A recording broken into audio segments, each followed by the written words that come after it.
Okay, today today we will talk about the Matplotlib library in the Python for the data visualization. First of all, we should write Matplotlib inline with the percent symbol. It means that your all the graphics that you would like to create will be in one page with your data. For this case, first of all, we should write import matplotlib as MPL.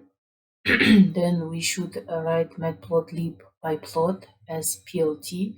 It's for the visualization of figures, and also for data we use numpy libraries. That's why we should write import numpy as np. First of all, we will create random array. For that case, we use numpy library with the np lint space, and I would like to create data with from 0 till the 10, but they will be the 100 data.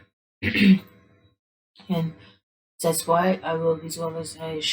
I create this array and I would like to print that, and just write x, and you can see array with the 100 elements, and here we would like to perform graphic. For that case, we just write we use this pyplot library.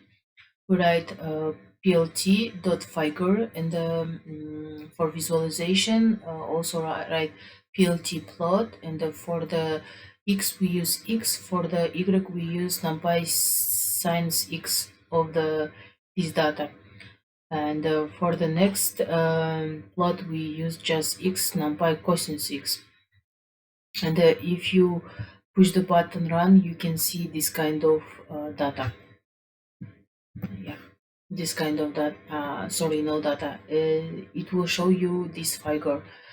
Also, you can write like this: y np sin x, and just push, just pass the y here, and also for the y1 you can use np cos x cosine 6, and also write y.1. It will be the same. If you push the button run, it will show you. Also, you can use this kind of symbols, and just push the button run, and as you can see, your data will be this kind of